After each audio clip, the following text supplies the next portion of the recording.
La maldición de Bly Manor no es tan perfecta ni tan terrorífica como Hill House, pero va a volver a rompernos el corazón. I have a story.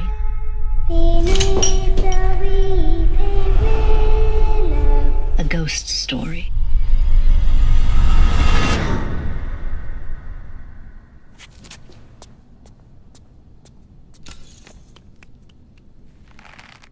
Hola otra vez, carteleros y carteleras. Hoy vengo a hablar de una serie, otra vez. Este año estoy hablando un poquito de cine. Espero que estéis yendo a las salas a apoyar las películas que sí se están estrenando. Yo os recomiendo Falling, el debut como director de Viggo Mortensen. Si la tenéis en una sala de cine cerca, de verdad, id a verla, está muy bien.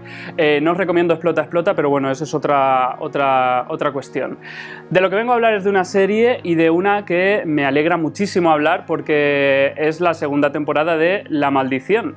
La Maldición de Hill House, que fue una de las sorpresas televisivas de 2018, porque yo creo que muy pocos, yo desde luego no esperaba una serie de Netflix de terror que fuera a ser de lo mejorcito del año. Era un drama familiar deprimente a 2 metros bajo tierra, y eso es decir mucho, y a la vez una muy buena serie de casas encantadas. Claro, venía de Mike Flanagan, al que conocíamos por películas de terror modestas como Oculus, como Hush y como El juego de Geralt, también en Netflix, que estaban bien, pero tampoco eran maravillas que te explotaran la cabeza, sino que, bueno, para los amantes del género, pues eran un ratito entretenido. Pero claro, La Maldición de Hill House fue una maravilla que nos hizo lo que a mí más me gusta cuando veo una serie o una película: llorar y pasar miedo, pues las dos cosas juntas. Por suerte o por desgracia, fue una temporada autoconclusiva, así que tras el éxito que yo creo que ni siquiera Netflix esperaba, lo que hicieron fue renovar como antología, como, pues digamos, como American Horror Story, lo que lleva la serie de Ryan Murphy haciendo unos cuantos años. Esta nueva temporada es La Maldición de Bly Manor. Está basada no ya en la novela de Shirley Jackson, sino en otra vuelta de tuerca y otros relatos de Henry James, todos ellos sobre fantasmas y experiencias paranormales. Como ocurrió en la primera temporada, es una adaptación libre, ya no solo porque el relato de Henry James es cortito, no da para una serie de 10 capítulos, bueno, 9 capítulos tiene esta temporada. No solo por eso, sino porque Mike Flanagan sabe muy bien lo que quiere contar y elige de entre otros relatos del mismo autor para añadir personajes que vayan aportando a la trama otros puntos de vista del mismo tema que Mike Flanagan quiere contar, que al final del vídeo lo desvelaré así sin spoilers. Bueno, creo que no hace falta que explique de qué va otra vuelta de tuerca, pero para los más rezagados, va sobre una niñera que tiene que cuidar de 2 huérfanos en una mansión, contratada por un tío que está ausente. Y esa niñera descubrirá que hay unos espectros en esa casa que están... No solo tienen embrujada la casa, sino que tienen una intención, y es un poco la de perseguir y poseer a los 2 niños. La he visto entera, por eso puedo hablar con propiedad. Es una muy buena temporada. Lo que pasa es que estar a la altura de Hill House, que yo creo que fue un anime que era redonda, era un poco imposible. No está a la altura.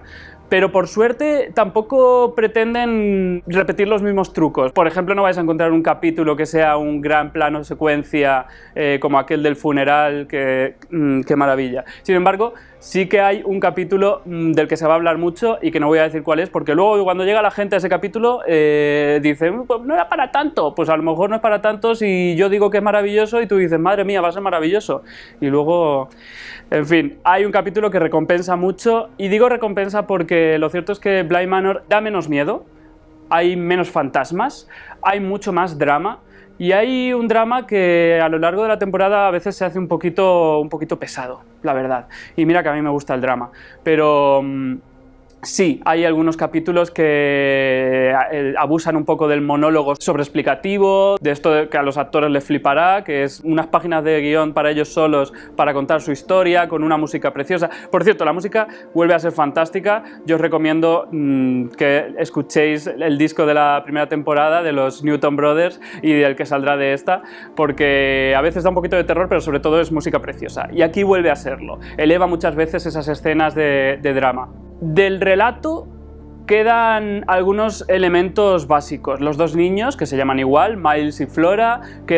Se supone que el gran fantasma, el gran villano de esta temporada, que es Peter Quint, que está interpretado por Oliver Jackson Cohen, que si recordáis era el hermano John Key de la primera temporada, aquí hace de villano. Por supuesto, en esta serie nunca hay grandes villanos, grandes malos, sino que está muy interesada en contar las historias de los personajes y siempre acabas descubriendo que, bueno, pues que ese personaje hizo cosas malas, pero tenía también sus razones para hacerlas.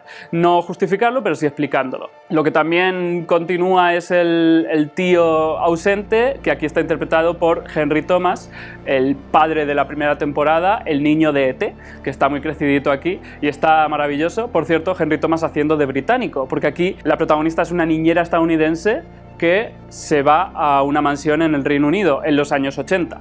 Entonces aquí Henry Thomas hace de británico y también lo hace muy bien. Y si bien en la novela no existía casi ese personaje, salía al principio y no mucho más, aquí tiene también su propia historia y también aporta mucho a ese tema que Mike Flanagan quiere explorar. La protagonista es la niñera estadounidense, que está interpretada por Victoria Pedretti, que si recordáis es la hermana muerta de la primera temporada. Aquí está viva desde el primer capítulo, por suerte para ella, está muy bien la actriz. Y luego como añadidos pues están algunos personajes, la ama de llaves, que también en la novela salía pero no era tan importante, aquí tiene también una historia muy emocionante. Está interpretada, por cierto, por Tenia Miles, que es la actriz que vimos en Years and Years el año pasado, que es maravillosa. Y la jardinera, Jamie se llamaba, que está interpretada por Amelia Eve, una chica que no ha hecho casi nada, pero que estoy seguro de que a partir de esta serie y de cuánto va a querer el público a ese personaje, esa actriz tiene la carrera hecha para los próximos años. Hay una gran diferencia con respecto a la primera temporada, y es que Mike Flanagan, el gran creador, aquí solo dirige y escribe el primer episodio. Claro, Mike Flanagan está muy ocupado ahora mismo. El año pasado estrenó Doctor Sueño, la película, en cines, y ahora está preparando otra serie para Netflix mientras preparaba esta, Midnight Mass, que supongo que la veremos el año que viene, y aquí pues ha tenido que relegar ese papel. En la primera temporada él escribió y dirigió todos los capítulos, algo que en una serie es súper raro, y que la serie se benefició de ello porque Flanagan tiene claramente una visión y unos temas, porque en todas sus películas, si os fijáis ahora para atrás, hay muchas veces un tema de relaciones entre hermanos y familiares que estaba claramente en esa primera temporada. En esta segunda temporada Flanagan no está tan presente. Cada capítulo lo dirige un director distinto. Creo que Ciarán Foy, que dirigió Sinister 2 y Eli, aquí dirige 2 o 3 capítulos. Él desaparece después y vienen otros directores nuevos. Entonces es una serie mucho más tradicional en ese sentido, al ser un esfuerzo colectivo, un trabajo de grupo. Aún así, no se echa mucho de menos en lo que es estilísticamente y conceptualmente a Mike Flanagan. Está claro que él estuvo muy presente en todo el desarrollo, aparece siempre como un guionista secundario en todos los capítulos y seguro que estuvo como productor supervisando todo. Y es cierto que la serie se parece bastante a Hill House en el sentido de que los fantasmas siempre están para contar un drama de los personajes. Nunca es un fantasma por el susto. Siempre tiene una historia que está ligada a los personajes. Siempre te emociona de alguna forma. Eso, sin duda, está en la cabeza de Mike Flanagan y lo ha volcado aquí, aunque no haya escrito los guiones. Pero sí es una propuesta distinta en el sentido de que es un cuento gótico, un romance gótico. Al cambiar el país, la primera temporada ocurría en Estados Unidos y aquí ocurre en el Reino Unido, le da el clima, los acentos y ciertas cosas que pasan a lo largo de la temporada están extraídos directamente de esa tradición de romance gótico que hay en los libros y que hay en películas como por ejemplo esta de Guillermo del Toro, la Cumbre Escarlata o algo así se llamaba. Es ese estilo de relato y la verdad es que da un gusto increíble verlo cuando te gusta ese tipo de historias. Y en concreto hay un capítulo que es un relato gótico en sí mismo.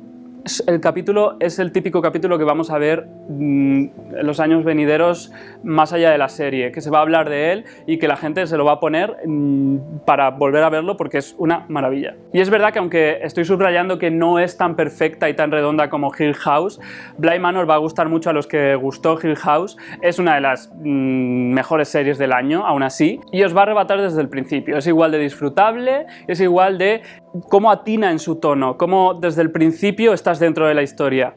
Y aunque se hace un poquito duro a mitad de la temporada, al final acabas queriendo a todos los personajes y al final acaba rompiéndote el corazón, igual que lo hacía Hill House. ¿Por qué? Porque lo que cuenta esta temporada, así a grandes rasgos, es una historia de amor. De hecho, se dice explícitamente en la temporada, dicen, esto no es una historia de fantasmas, sino una historia de amor. Efectivamente, es una serie, Bly Manor, que está explorando los tipos de amor que existen y cómo el amor, cuando es más posesión que amor, puede convertirse en algo mucho más oscuro y turbio. Y cuando el amor puro es una cosa más bonita y nada, que os va a hacer llorar seguro al final, como hizo Hill House. A mí me emocionó muchísimo y estoy deseando que sigan haciendo más temporadas. Si American Horror Story ha tenido 10, 12 o 13, no sé por cuál van, pues yo creo que a la maldición de Mike Flanagan aún le queda cuerda que dar y sobre todo que busquen nuevas historias y nuevos trucos que contar en la próxima temporada y que nos sigan sorprendiendo como han hecho en esta. Espero que os guste y que nos dejéis comentarios sobre qué os ha parecido. Muchas gracias por vernos.